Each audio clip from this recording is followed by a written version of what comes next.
Welcome to our free agency roundtable discussion here on the Play Like a Jet YouTube channel. I'm Scott Mason, host of the Play Like a Jet podcast. With me is the Thunder from Down Under, Luke Grant, live in Australia. And because we're international, we've got the man who is behind the curtain, pulling all the strings for Play Like a Jet from Northern Ireland. He is, of course, all business, Mr. Chris Walker. So we've got everybody here to talk about this. And I just wanted to say, before we get into all the free agency stuff, I have here some actual news to break from sources. And I tweeted this out, so I just want to, in case you guys missed this. Per source, Jets will look to upgrade at positions of need in free agency. I'm told the goal is to, quote, get good players that help the team win more games. Also, another one, and this is, believe it or not, because I have multiple sources inside the building at Florham Park. This is another one I got from a source, a second source. Source informs me Jets are looking to get the best possible deals on impending free agents when the legal tampering period begins. Quote, we'd ideally like to get the best players we can on the most team-friendly terms, I'm told. So for those who missed that, that is the big scoop at this hour. The Jets are looking to add good players to help them win more games at positions of need, and they are looking to get them at the best price possible. So you heard it here first. That's what the Jets strategy is going to be in free agency. But guys, I want to talk about exactly what's going to happen here in free agency. Before we do, though, I want to talk a little bit about what didn't happen in the trade market with Amari Cooper. If you go and listen to today's Play Like a Jet episode, myself and Nick Spano from U Stadium breaking down all the free agency stuff, you will hear my 15-minute rant on Cooper, all the stuff that I couldn't really say in 280 characters on Twitter, but I had to let out on that podcast. And I joked with Nick. I said, this is the conversation that basically you and I would have as friends. It's just that I happen to tape it, so everybody heard my rant on it. I went through chapter and verse exactly why I didn't like the fact that the Jets weren't aggressive with Cooper, why I didn't think there was really much downside, why I thought there was a lot of upside, and all of that. So if you want to hear me talk about that in detail, that's on Play Like a Jet. So I want to use this time on Amari Cooper to hear from Luke and Chris, because you haven't really heard from them in long form yet. Luke has tweeted some stuff out, so has Chris. Luke, you go first. Talk to me a little bit about what you think on the Amari Cooper front. He goes to the Browns for a 5th rounder and a pick swap of 6th. We had thought that maybe the Jets could get him for a 3rd. Maybe they could even get him for the Chris Herndon pick. It ended up being even less than that. We know that the Jets had called to inquire. Some people have said, well, I don't think Douglas wanted Cooper. He's not that type of guy that Joe Douglas would want. It's all about the money. The reason the Jets didn't get Amari Cooper, and the reason that a lot of these teams didn't, is the money. That's why. It was the price tag. So, Luke, what do you think here? Is there reasoning for not getting Cooper for that low of a price? Does that resonate with you? If not, why not? And what do you think overall in terms of how this played out? Look, I totally understand people's perspective when they look at the $20 million cap hit that the Browns had to take on. But the main thing that people are dealing with and the main commodity in the NFL is draft capital. You can manipulate the cap so many ways. If the Jets had to give up 108 or the Chris Herndon pick for Amari Cooper, I would have done it in an instant. I said I would have contemplated giving up 69 for him. There was no risk, Scott. You hit the nail on the head when you mentioned that, because essentially it's a 1-year, $20 million contract. And while people are so heavily focused on the cap hit, if you cut Chuma Edoga, Chris Herndon, and Greg Van Roten, you've nearly freed up half of that cap hit, and you're getting a wide receiver 1, which is also going to improve Elijah Moore. I just don't think there was a downside. A 1-year deal, you have cap flexibility moving forward. I just thought it was another missed opportunity by Joe Douglas. There's been some low-hanging fruit. And I know that people want to be patient and play the long game. But as we're going to discuss, eventually that has to accelerate and that has to stop. And I thought this was the perfect opportunity to do so. And I think the Jets missed the trick. Luke, nothing wrong with playing the long game. But as you and I have talked about, I think what this comes down to is getting Cooper is playing the long game. Some people, for some reason, think that the only way to properly build or do it right, or however you want to phrase it, is to do everything through the draft. You got to do it all through the draft. You want to build the core through the draft, but you put pieces together from the outside as well, especially when the cost is not that great. It reminds me a little bit of Santonio Holmes in 2010 when they went out and got him. Look what he did for Sanchez and for the Jets. He had something like 6 game-winning touchdown catches that year, and he was suspended for the first 4 games. So that tells you how good he was, even if he had been gone right after that, only here 1 year. What he had done for the team, for Sanchez, for the cost of a 5th-round pick, I think would have been well worth it. So I think people get attached to these draft picks, especially these late rounders. You've talked about this many times, Luke. Those late rounders are really just for special teamers. They're for moving up and down on the draft board. They're for getting rotational pieces. You're not usually going to get somebody like Fred Warner. It happens once in a blue moon. Chris, what are your thoughts on this? Do you agree with Luke that this was a missed opportunity for the Jets? And how would you approach this going forward now? Yeah, I think, look, I'm completely aligned with Luke. I think the fear for me is, it's how did the Jets come to this decision that they didn't want to add anybody through trades, right? To me, the process starts, you evaluate what you've got on the roster. I think whichever way you look at this, the Jets are probably about 10 players short for them to truly be competitive. And, the trade market gives you the opportunity to pick up 1 or 2, maybe seasoned veterans that can kind of come in there and actually make an impact. And I think at that point, 5th round, 6th round, 7th round picks are well established. It's a better way to go with those picks than it is to move up the board or to try to, build even special teams depth. So to me, I think the fear is how they've made that decision, and then how they've tried to manipulate the media to kind of talk about the lack of cap space when you're seeing Green Bay go and sign a $50 million per year contract with Aaron Rodgers and then franchise tag a wide receiver, right? These teams are able to move things forward. The Jets have nobody at this point that they need to extend, so therefore they should be pushing deals out a little bit until they get good. That's how you rebuild and and really accelerate that rebuild. And I think, look, the fan base needs to put a little bit of pressure on the Jets and say, look, we're not going to tolerate another losing season. To me, if you do this right, this team can be floating around a playoff position towards the end of the year. And I just don't know if I see that aggression from the front office and coaching staff. Chris, you're a finance guy. You understand the business side of this stuff better than almost anybody. And so I love it when you talk about that, because it really offers some insight that most people can't give. And you were talking about this on Twitter. It's all about cash on hand. Explain that, because you just talked about the Packers, and I think people need to fully grasp how this works and why, even though people will say the Jets don't have as much. Yeah, look, the challenge essentially is, the Jets don't have a lot of large contracts on the books, right? And then they don't have a lot of players of their own players that are coming up for immediate extensions. Usually where the pressure point comes is whenever, you're in need to sort of re-up 2 or 3 players at top tier salaries. Quinnen is the only one that's coming up. They've more than enough flexibility to do that. The Mosley contract can be moved around. And I know there's a little bit of this belief that this might be his last year here, which I think is very hard to do when you're the 32nd best defense and he's without a doubt your best player, right? So I think that's the foresight that they need to have and how they need to look at this. The cash on hand is, they're cash rich. They can get, they can free up somewhere between 80 and 100 million pretty quickly with restructures, cutting, all of these elements that are there. And restructuring is easy because players will always want the money in hand, right? They'll always want that on-hand bonus.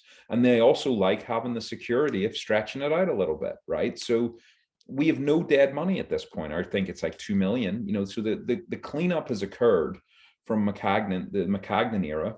But I think the Jets have a lot of flexibility to really go and build this. That's why I'm surprised they sat out of the trade market. To me, look, I think it's the magic numbers for me 10, right? I think we get 2 blue chippers back in Becton and Lawson.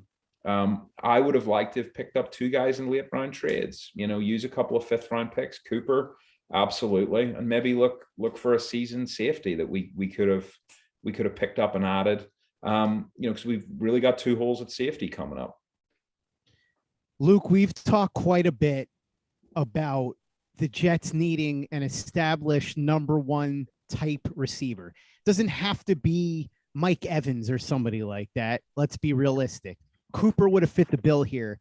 And I think Cooper made the most sense because of the cost to acquire. That's low. The amount of guaranteed money is low. Amount of commitment is low. So to me, that made the most sense. There are other potential options, but we don't really know, right? Tyler Lockett, there's been talk, but if the Seahawks decide not to rebuild, which could be what they end up doing, then Tyler Lockett probably stays where he is in Seattle. Brandon Cooks. Chris, you and I were talking about this earlier on the phone, but Houston has to decide which way they want to go there. Because if they want to give Davis Mills a real chance, why trade Brandon Cooks, your only good offensive player, who's only got 1 year at $13 million left? We just saw what Amari Cooper went for. How much more, if anything more, would you get for Brandon Cooks? Why make that move if you want to give Davis Mills a legitimate chance? So, Luke, you look at those two guys as possible options, but maybe they're not available. And then how about Adam Thielen? We talked about this earlier as well. Adam Thielen, I think he's only got about $13 or $14 million on his contract this year. So I believe Minnesota's on the hook for the bulk of the guaranteed money left, whatever that is. 13, 14 million is not that much, but Thielen turns 32. His production has been going down every year for the last 3 years. He's had a bulk of injuries. I guess he's not the worst option if you only have to kick back a fifth or a sixth, but who knows if Minnesota wants to deal him. And does he really solve your problem? So you look past Cooper, and I don't know what you do necessarily if those guys aren't available. Allen Robinson's there, but is there a reason to believe that the Jets are going to shell out for him multiple years and more guaranteed money than Cooper, who only was due one guaranteed year at 20 million? You got to figure Robinson's going to get at least 30 million guaranteed. Look at what Mike Williams just got, 3 for 60 and 40 guaranteed. Maybe Robinson gets 3 for 45, 3 for 50 and 30 mil guaranteed, but it's still more than Amari Cooper. So what do you think they do here? What are the realistic options? I mean, Christian Kirk, they're saying, is going to get 15, $16 million. He's nowhere near as good as Cooper. So I'm trying to figure out where they go from here. I really hope they realize, because we've heard all this talk about be aggressive, be aggressive, be aggressive. I hope they realize they've got to do something here. They've got to strike now. They've got to give Zach Wilson help now. You don't want him being the next Darnold. You don't want him being the next Geno Smith or whoever it is. And by the way, Chris, you and I have talked about this. John Idzik had a plan. He didn't know how to carry it out, but he had a plan. And part of that plan was, remember, getting Eric Decker for Geno Smith. Now, Eric Decker's not as good as Amari Cooper, but that was the best guy he could get at the time. And Decker really did help Geno a lot, particularly at the end of the season in 2014. So you've got to do something like that. You cannot rely on a rookie. Tommy Griffin-Krantz has talked about this. Please read his article. I've been citing it for a week on PlayLikeAJet.com. It breaks all this down about how rare it is for a rookie wide receiver to make a huge impact his rookie year. Only 4 times out of the last 40 in the last 4 drafts, guys that have been picked in the first 2 rounds ended up with 1,000 yards their rookie year, right? And you look at all the examples, and Luke, I'll let you go through some of them, of wide receivers who veteran. They've got to do something, but what do they do now? It's a great question. I mean, they need to find a way to upgrade this receiving core, because I don't think DJ Chark or Christian Kirk really moves the needle for this group. For me right now, as you said, I don't think Tyler Lockett gets moved, at least until the Deshaun Watson thing gets cleaned up, because if Seattle bring him in, they're going to want Lockett there for Deshaun. I don't think Brandon Cooks is going to get moved. I know there was some speculation about it, but really they're at the bottom of a rebuild. They don't need any more assets. It's time to start building for the Texans. So that leaves you with Allen Robinson. And if they swing and a miss, or they don't want to invest that kind of money in Allen Robinson, then you're going into the draft. And I certainly don't want a receiver at 10. I've been pretty emphatic and public about that. So I think you kind of are boxing yourself in a corner. And it keeps coming back, Scott, to the fact that I don't think the Jets need or believe they need a wide receiver 1. I think they think that Corey Davis and Elijah Moore is enough for Zach Wilson to be successful. And that scares me, because I don't think it is. And realistically, there is one wide receiver one that is going to be on the board, and that's Allen Robinson. And even he's dealing with injuries. So I'm a little concerned right now because the tight end market is dry. There is nothing there for anyone to get. Zach Ertz just got signed yesterday. That took him off the board. You've got a couple of guys like Ingram, but they're not even good scheme fits. So if they miss on Allen Robinson, I'm very concerned about what this Jets offense will look like from a skills position perspective. Yeah, that's the worry because, look, I love Elijah Moore. I think he's going to be a wide receiver one. And I've said several times, I think if he were in this draft, I'd pick him over any of the receivers in this draft, and I wouldn't hesitate. I think he's that good. But do you want to put that level of pressure on him in year number 2? And also, don't you want to give somebody to Zach Wilson that can elevate his game and Elijah Moore's game? That's really what the deal is here. And I'm not suggesting that the Jets go after DK Metcalf. By the way, I don't think he's going to be available. And if he is, they're going to ask for something along the lines of what the Seahawks gave up for Jamal Adams. And we both know, or all three of us know, I should say, that there's no way Joe Douglas is giving up that level of haul and paying Metcalf $25 million a year. It's just not going to happen. So forget about that, even if he does become available. But if you could have gotten somebody like Cooper, who wasn't going to cost you much, if you can sign Allen Robinson, great. Help your young rookie quarterback elevate his game, because we don't want to be sitting here in a couple of years talking about what they could have done. We heard Joe Douglas, Sam Darnold, we failed you. We promised we were going to help you and we didn't. Well, you got the opportunity now. And look, they're going to go into the draft, and I'm not saying no matter who they get as a veteran, certainly they can still draft a guy in the second, third, fourth round, whatever. But for year 2, you need somebody, I think, that can help right now. Chris, you and I have talked about this many times. I just hope they understand that there's a very small window where Zach Wilson can be made or broken here. And they need to do something to make sure that his development is accelerated. And I think part of what they can do, on top of adding that number 1 wide receiver, and we were all talking about this earlier, is get themselves a real workhorse running back in the draft. You could probably get one in the 3rd or 4th round. I think all three of us, particularly Chris and I, we both love Isaiah Spiller. If he falls to 69, take him. And then Chris, it's the San Francisco 49ers model, where you use that running back to wear out the opposing defenses. You have your Thunder and Lightning with Spiller and Carter, or let's say get Tyler Algier, whoever it is. And if Zach Wilson only has to throw 20, 25 times a game, great.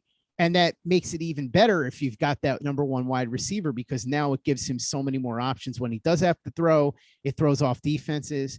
So explain exactly why you and I have been so bullish on this idea of making sure that Zach Wilson is in a position where he doesn't have to carry too much of the load, because I think that's really the key. You want it to be like a Jimmy G type of thing, right, Chris, where he's only throwing 20, 25 times a game. You don't have to rely on him to carry the offense.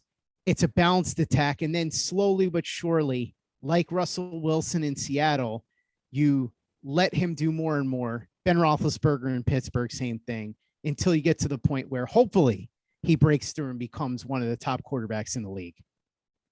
Yeah, I look at it that way. I think what all teams have to do is evaluate what they've got, right, at the start of the season, at the start of the offseason, and then what are they trying to do? And I look at what we've got. And to talk on the wide receivers, you look at what the scheme calls for. It calls for these bigger wide receivers that can block, right? Because they want to have that balanced attack. That's where I think, missing on Cooper kind of leads you. It's Allen Robinson or bust in free agency on the wide receiver side. It really is. There's nobody else is fitting there. Can you maybe force a Patterson in there as somewhat of a gadget play? From my point of view, strategically, I would, as weird as this is going to sound, I'd run it back with Keelan Cole and try to get Berrios right there. That gives you the deep threat. That gives you the possession guy. And I think you're going to be forced at the top of the 2nd round to take whichever receiver's left over and hasn't been taken in the 1st round because of the depth of quality. And I think strategically, that's why you build around the strength, right? You got Becton coming back. You got Fant had a good a good year. You know, Vera Tucker looking fantastic in the run game. It looks like he's going to evolve. McGovern is a really solid, shifty center that can get it done. It's can we go and get that right guard that gives us that ability to bring in a par back and really play like San Francisco East, right? Spiller would be great. Pierce would be great. Algier would be great, right? Those guys mean that Michael Carter doesn't need to touch the ball more than 12 to 15 times a game.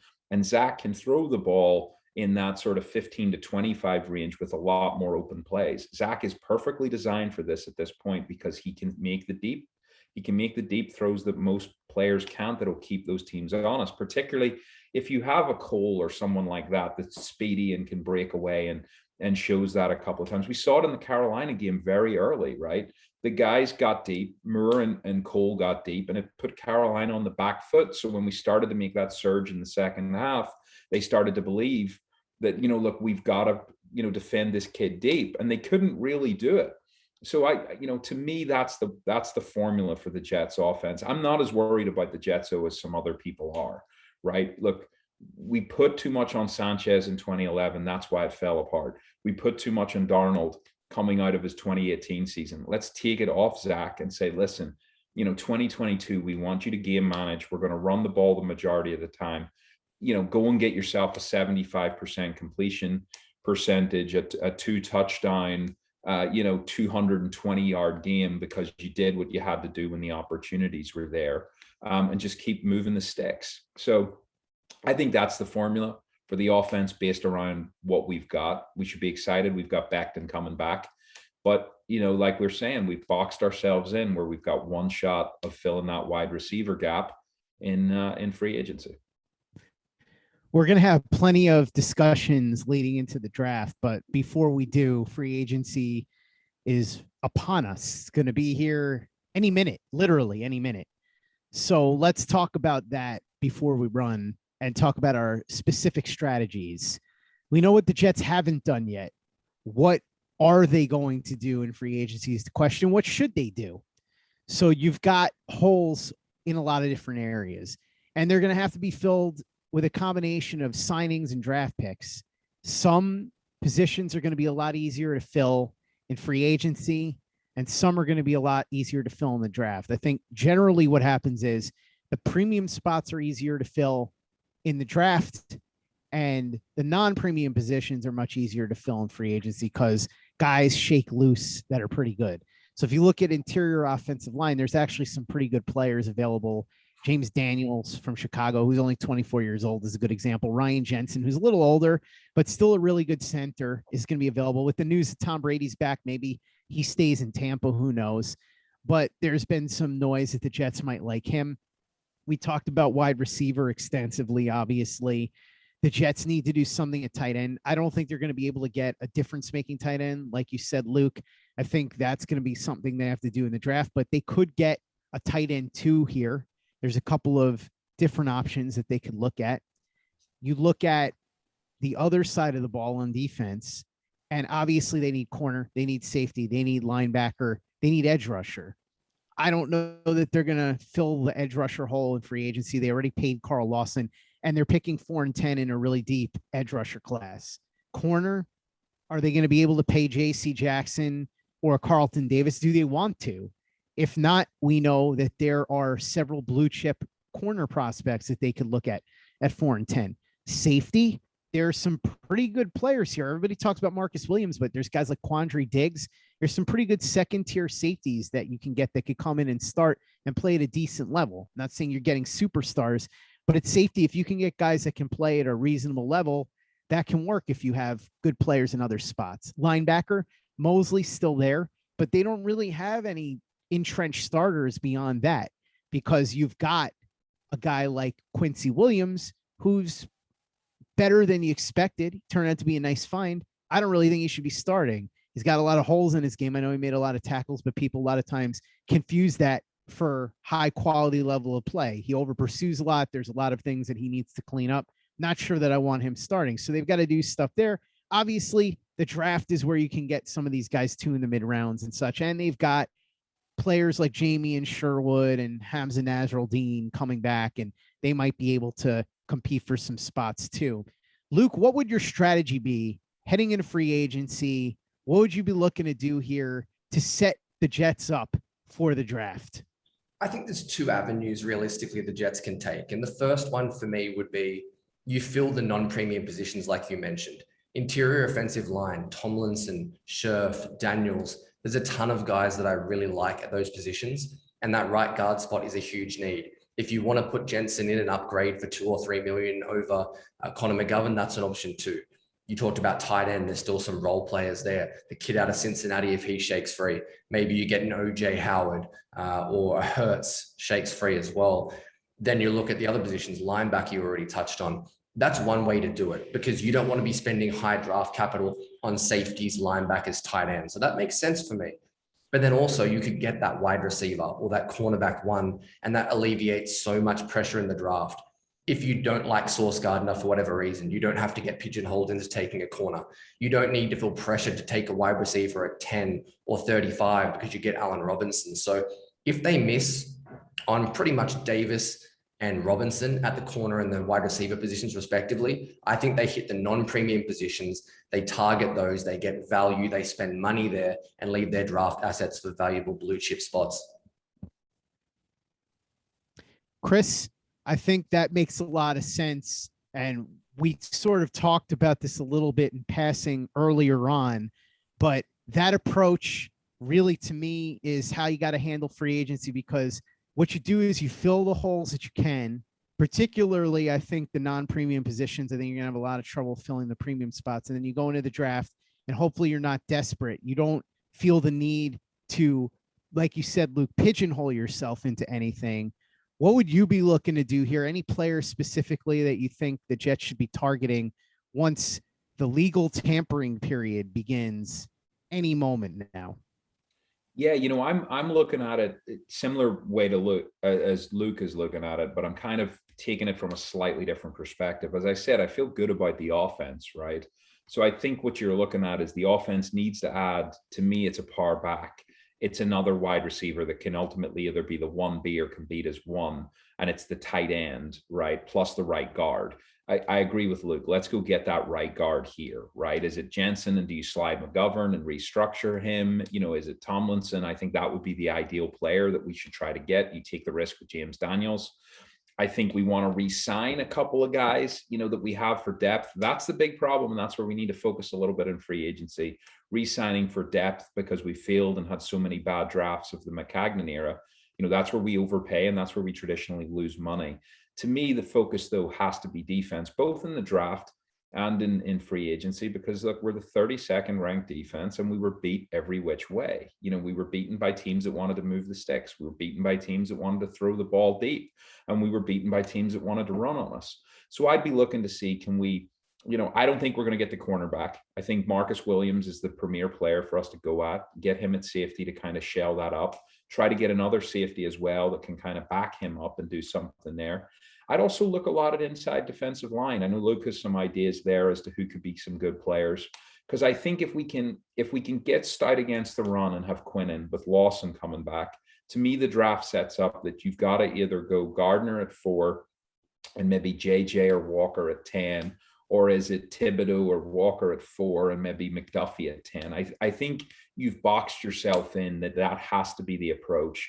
Those are premium positions with premium players that can be there, that are going to help you. And then let that wide receiver tight end probably be the picks at the top of 2, which is never good that you're not picking best player available. You're kind of forcing your picks. But I think where the Jets are going to be fortunate this year is the draft is likely to shake out in a positive way for that kind of strategy. And that's probably your best way to rebuild this team. And I think where that leaves you short next year is that defensively, what you're going to have is a strong, stout team up the middle with JFM, Quinn, and a couple of other guys, really pushing the pocket. And then hopefully Lawson, Huff and this, high premium pick on another edge rusher to get after the passer, and hope that the back end can hold up and that the linebackers can hold up. But that's going to be the weakness of the team going forward. And I think, to go to your initial point, it's the lack of aggressiveness this year is going to leave the Jets very weak. For going into this season, where teams will know that there's fundamental flaws in that team. Chris just wants the Jets to draft Trayvon Walker so he can buy a jersey that has Walker on it. Let's just be honest We about were it. first, Scott. We were one of the first people saying, listen, don't sleep on Trayvon Walker. Look, there's a lot of Jets Twitter out there that are holding very firm to early draft position, early draft rankings before the season started.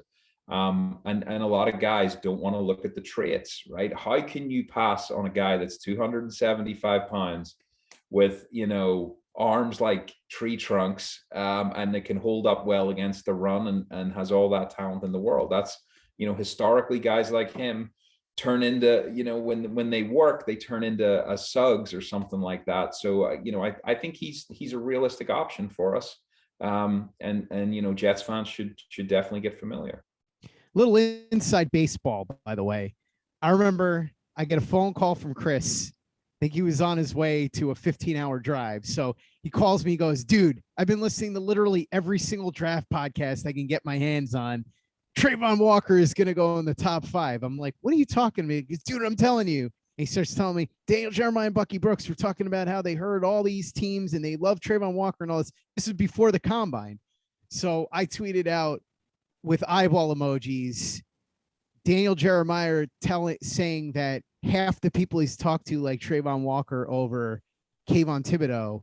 And a lot of people are like, what? You're an idiot, this and that. It's like, dude, I'm just telling you what Daniel Jeremiah says he heard. I'm not telling you anything from my perspective. I'm just saying what Jeremiah. And then, of course, more and more people start hearing this. Dane Brugler, same thing. In fact, our friend Nick Spano at U Stadium has said what Dane Brugler has said, which is that there's a lot of buzz around Trayvon Walker at number 3 to the Houston Texans. So like you said, Chris, this is where your ear for that type of stuff came in handy, because we were one of the first ones that were like, wow, Jeremiah's saying this. It could actually happen. Reminds me of the Becton thing when I was on him. Very before similar to Becton.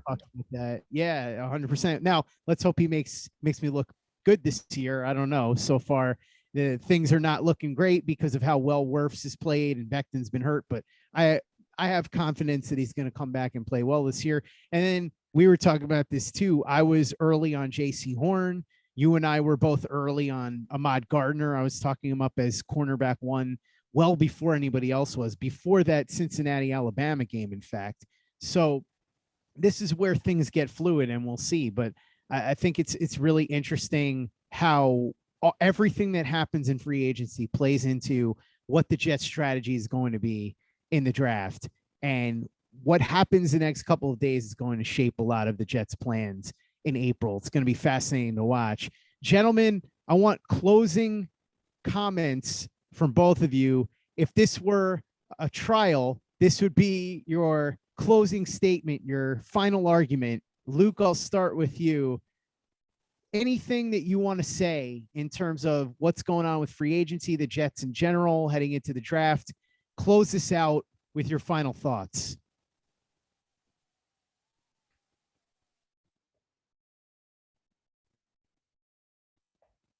I'm not the only one not hearing Luke, right? I am not hearing Luke. I see the passion. Can you hear me now? Are you good? Yeah, now All I right, got cool. you, Luke. I just wanted to say I'm sorry. It's pouring with rain here at work. I'm moving around all over the place. We've got wood chippers and tree loppers out the back. So there's people everywhere. So you're going to have to excuse me moving from room to room, trying to escape the noise. Look, what I want to see in free agency is what Chris talked about. You touched on it as well, Scott. Be aggressive. If you like a player, I don't mind overpaying a touch if it's going to ensure 2 positions improve, a trickle-down effect. Getting Allen Robinson, he improves Zach Wilson. He improves Elijah Moore. He takes pressure off him, and he makes that wide receiver 2 spot better. I want to see Joe Douglas go out there and kind of put his nuts on the table and say, this is the year to improve our football team. The slow build is only good to an extent, and this is the offseason we need to see it. Chris said it perfectly. 6-11, that's not good enough for me. I want to see the Jets win 8 or 9 games this year. And I know that you can't necessarily go and buy yourself wins in free agency, but the Jets have an opportunity to be aggressive, get positions of need, because we all know they have a hell of a lot of needs. So go and make it happen. Be aggressive on day 1 and day 2 of free agency. And I think this can definitely be an 8 or 9 win team. It's interesting because I think that as we approach free agency, like you said, there are great expectations from Jets fans in terms of not having another losing season. It's funny for me to say that those are great expectations, but based on what we've watched the last bunch of years, it would be nice. And so they've got to approach free agency looking to do something and make sure that they don't deliver another losing season. Chris, your final thoughts on this. What do you think they're going to do? You have anything up your sleeve in terms of just general information that you'd like to put out there as far as your thoughts, whether it's free agency, the draft, general strategy, anything? Closing arguments, sir. I think, I think the main thing is like, let's get Jets fans excited about Becton and Lawson coming back. Those are two stud players that we're going to have. And then look at fill the gaps, right? I think a lot of people are excited for us to make some major moves. I think if we could walk away with Tomlinson and Marcus Williams as our two big signings, I think that would be incredible. And I think if we can find another safety, a linebacker, and an inside defensive lineman that can really kind of overachieve this year, I'd love to just, if I can flip it back to Luke a little bit, what do we do there, Luke, on to replace Foley, who it sounds like we're going to lose? Because I think that's a big miss, for this team. That's a tough question. There's a couple of, I'd say, okay to good interior defensive linemen. I know Hill is an option. He was cut or released and his contract's come to an end. But at the same time, I don't think it's necessarily a position they need to fill during free agency. I look at that draft class. The Jets don't want that traditional two gap nose tackle. That's why they let guys like Stephen McClendon go over the years. That's why Foley Fatukasi was least effective last year, was because they're not asking guys to be run stuffers. They want them to one gap penetrate. And Foley kind of struggled in that role. It was easily his worst defensive season from a run stopping point of view. You've got John Franklin Myers, who's going to kick inside, assuming the Jets take an edge at either a premium pick or they make a move for Danielle Hunter or whatever they want to do. But I'm going to assume that JFM plays inside more. I think they need a complementary piece in the 4th or 5th round. If you get a guy like Hill in free agency, that's great. But I don't think it's a huge need, but it's something you can definitely touch on. There's just not a whole lot of depth at the position, I wouldn't say. By the way, I should point out that Luke said there's wood chippers going in the background. So if anybody goes missing in Australia, you know who to blame. Luke has had enough. He's thrown him in the wood chipper. In fact, I think what happened was, if I'm not mistaken, some guy over there said something to you along the lines of, I don't think the Jets need to add a wide receiver one. And the next thing we know, he disappeared. So he could very well be in the wood chipper. He learned a lesson the hard way. Don't upset the Thunder from down under. So guys, thanks so much for hopping on with me and talking through this. We're going to do a bunch of these more often. I want to hear your feedback on this. So hit us on Twitter, give us some comments here on the YouTube channel. Of course, if you're seeing this and you're not subscribed, we can do more content. And I'm looking forward to doing more of these with you guys. The Thunder from down under, Luke Grant, the man behind the curtain, the straight arrow, the tie, everything, Mr. Chris Walker, all business. Thank you so much for coming on with me. Appreciate it. And we're going to do more of these as free agency continues to unfold and we get ready for the draft. So thanks for checking us out. Make sure to listen to Play Like a Jet every single day.